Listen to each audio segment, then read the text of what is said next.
What's up, guys? Giver here, and today we have from the vault Transform. Now, I've had this sitting around for a little bit. I bought it on the day that it was released, so it's like a month ago. Bought it from a local game store, and they are awesome enough to sell it at retail price. They didn't try to jack up the price on me or anything like that. They even they even gave me a buy a box pack for purchasing this back then as well. So I mean, guys, I've got a really good game store here where I live. So anyway, I figure let's go ahead and open this. I'm not one to keep things and you know, try to hold on to a bunch of sealed product until they go up in value or anything. I just like to open it. So anyway, now, you know, it shouldn't be any surprise what's in here. You can find the contents of this, hell, I think on the Wizards of the Coast website probably. But I thought it would be cool to go ahead, open it up. You get with it. Let's see what you get. Okay, you get a little insert, little poster. I wouldn't really call it a poster. You get a thing with all the cards.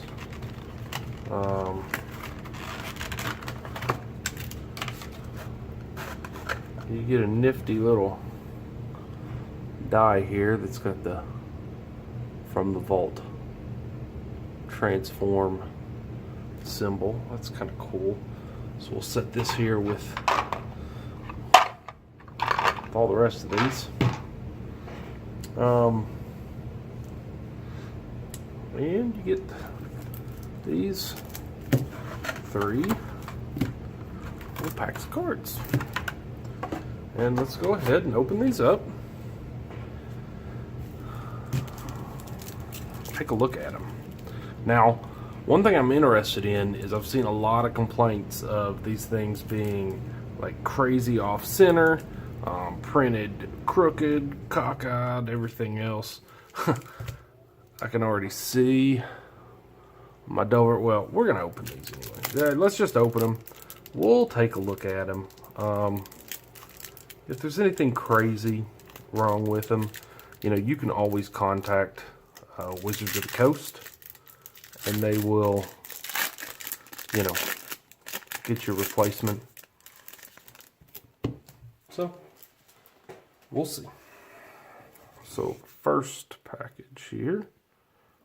Man, these things are stuck together. Gotta be real careful. They are like super glossy. Nissa, Sage Animist, and we're going to go through each of these kind of slow. So +1, well, I guess actually it would be Nissa Vastwood Seer. I guess I'm opening them kind of backwards. This is Vastwood Seer, so 3 mana for a 2/2. When it enters the battlefield, grab a forest out of your deck, put it into your hand.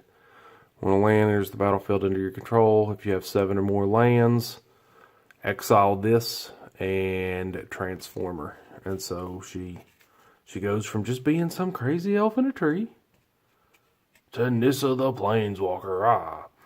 So she's 3 loyalty, +1 to reveal the top card of your library. If it's land, put it onto the battlefield. Otherwise, it goes into your hand. It's not bad. -2 to create a 4/4 green elemental creature token. And -7, untap up to 6 lands. They become 6/6 elemental creatures. They're still lands, so that's pretty cool. If you look here, you can tell where it's printed crooked. So if you look at the border over here versus the border over here, it's thicker. He's got a thicker black border here than here. So this thing's printed kind of, you know, well, a little bit.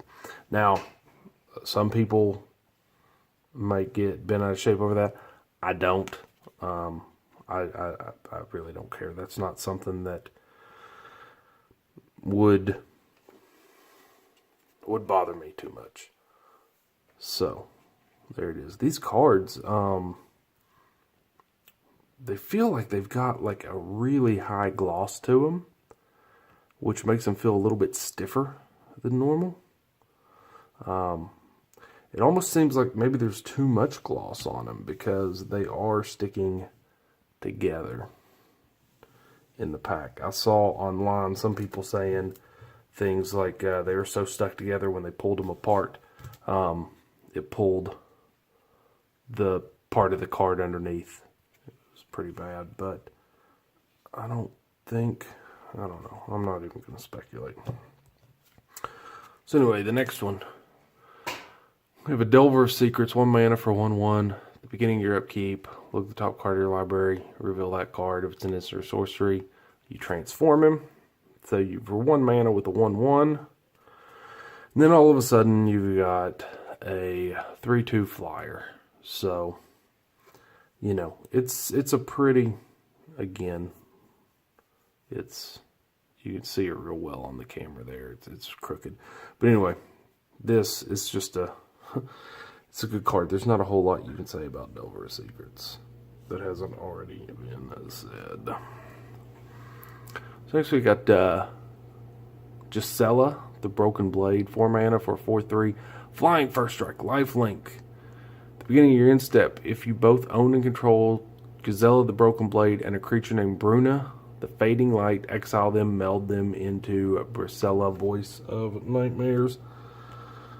So, there it is now. That one you can see, again, it's printed crooked. So,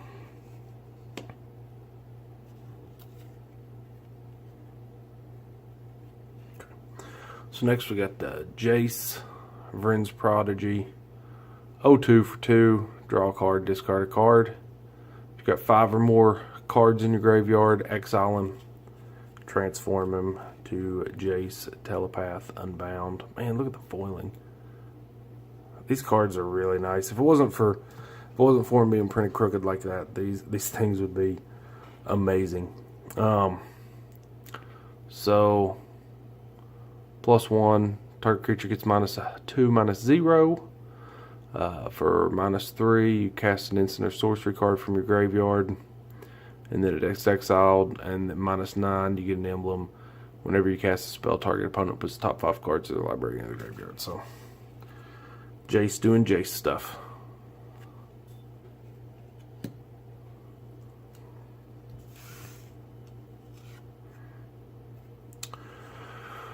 And we have Kithion, Hero of Akros. 2/1 for 1. At the end of combat, if him and at least 2 other creatures attack this combat, exile him. Return him to the battlefield under his owner's control, and you can give him indestructible. And this is, of course, Gideon. Crooked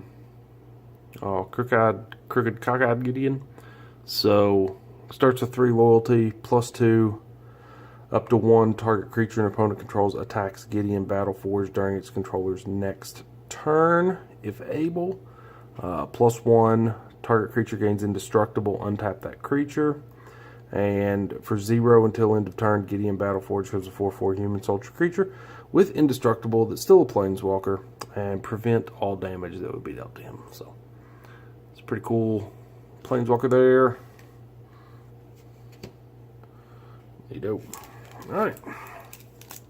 Let's see if this pack's still all wonky.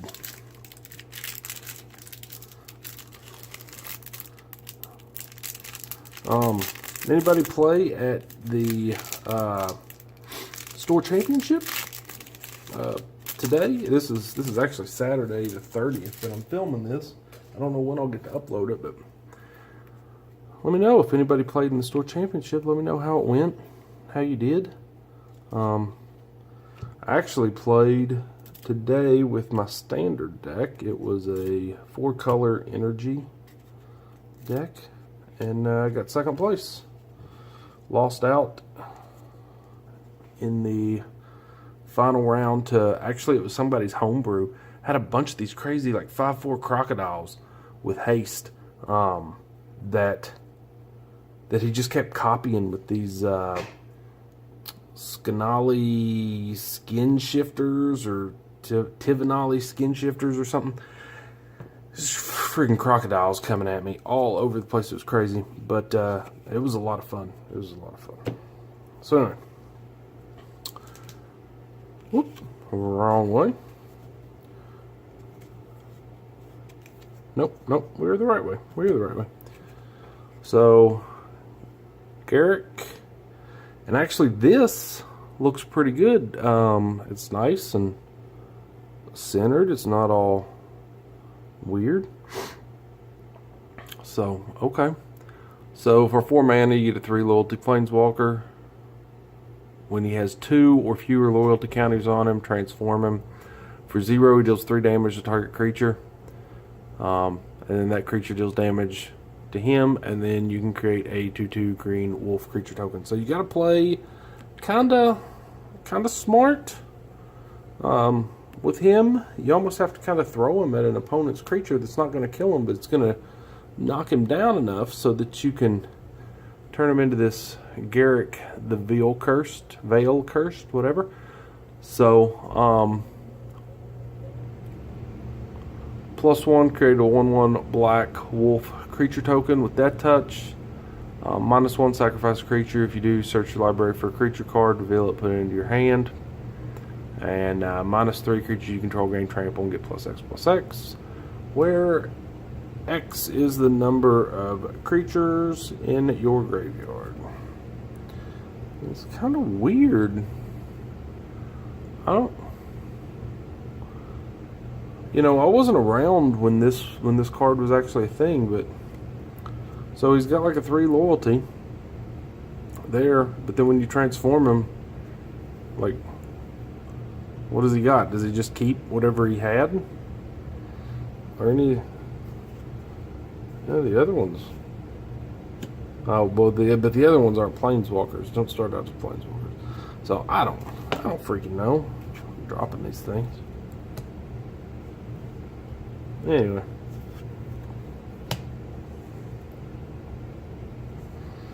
Next, we have Liliana, Heretical Healer, 3 mana, 2/3 lifelink. Whenever another creature you control dies, exile her. Return her to the battlefield transformed under her owner's control. If you do so, create a 2/2 zombie token. And she's got 3 loyalty, +2. Each player discards a card -X. Return target non-legendary creature card with converted mana cost X from your graveyard to the battlefield. And -8. Emblem, whenever a creature dies, return to the battlefield under your control at the beginning of the next step. So it's pretty crazy. If you can do the -8, then you win. Next we have Bruna the Fading Light. Now this is the one where if she is with this one, then they turn into, they kind of Voltron into this crazy thing. So I'll try to get it on here as best I can. But anyway, if you can do it, it's a 9/10 flying, first strike, vigilance, lifelink, and your opponent can't cast spells that cost 3 or less. So that's kind of cool. Next we have Chandra, Roaring Flame. Starts as Chandra, Fire of Kaladesh, 2/2 for 3. Whenever you cast a red spell, untap her. Oops, I'm out of the frame. Tap her. She deals 1 damage to target player. If she's dealt 3 or more damage this turn, exile her, return her to the battlefield transformed. So you can kind of tap her, deal a damage, cast a red spell, untap her, deal a damage, you know, so you got to cast a couple spells. It just seems kind of hard to get going. But anyway, 4 loyalty, +1, 2 damage to target player, -2, 2 damage to target creature, and -7, 6 damage to each opponent. Each player dealt damage this way gets an emblem at the beginning of your upkeep, deals 3 damage to you. So it pretty much catches people on fire. Pretty, seems like a pretty powerful planeswalker. It just does a lot of damage to things. A little difficult to get her going, I guess. So next we have Elbrus the Binding Blade. And so this is a equipment. The equipped creature gets +1/+0. And when that creature deals combat damage to a player, you unattach this thing and you transform it. So I don't know what that is. Why does it say 13/13 there? I don't know. So anyway, I guess once the blade draws blood, it becomes Withengar Unbound. Big demon guy, flying, intimidate, trample. Whenever a player loses the game, put 13 +1/+1 counters on him. So if you're playing like a multiplayer game, it's pretty awesome. Alright, last one here.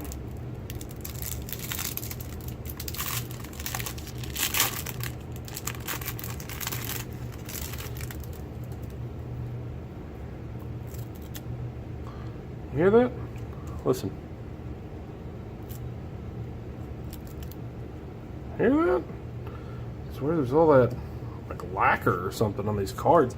If you guys have bought this, then you know. If you haven't, then maybe you can just tell by the sheen on here. But man, these things are glossy. So a Huntmaster of the Fells, red, green, 2 colorless. Whenever it enters the battlefield or transforms into Huntmaster of the Fells, create a 2/2 green wolf creature token and gain 2 life.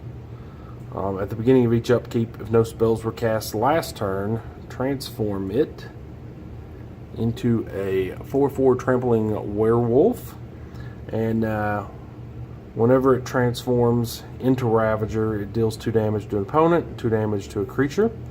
And at the beginning of each upkeep, if a player casts 2 or more spells last turn, you transform it. So, crazy lady turns into a werewolf.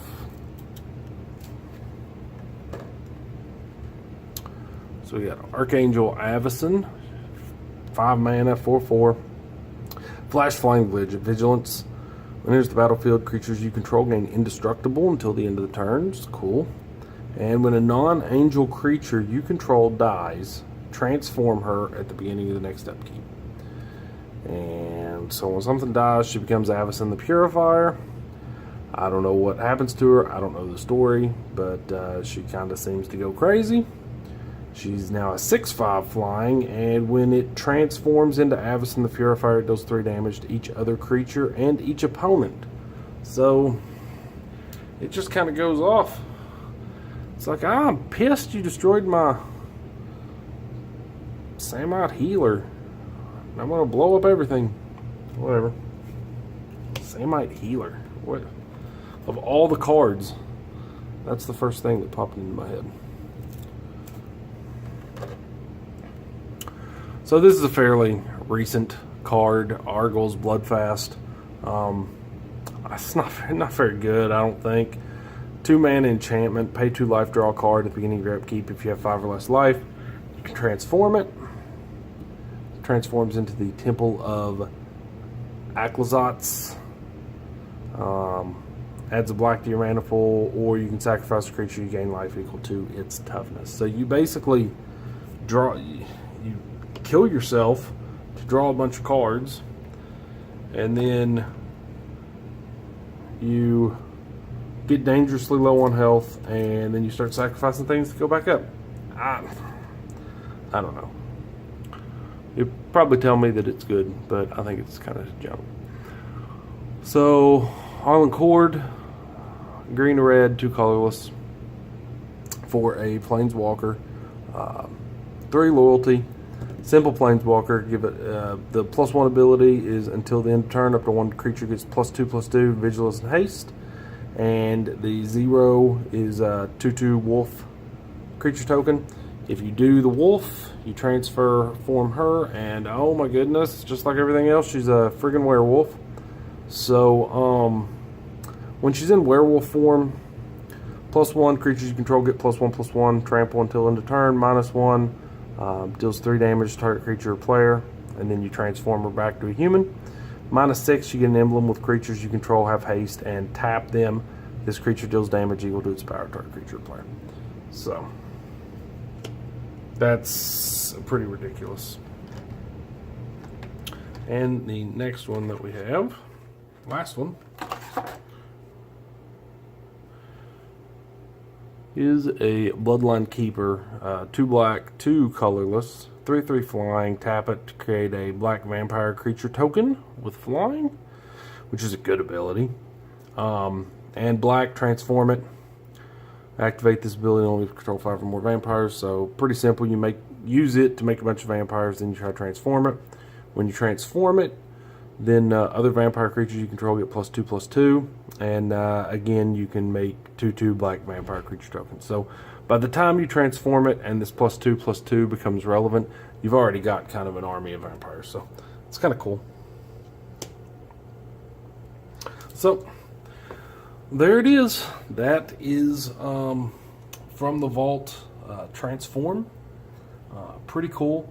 I don't know if I would really spend, the crazy amounts of money that people want for it.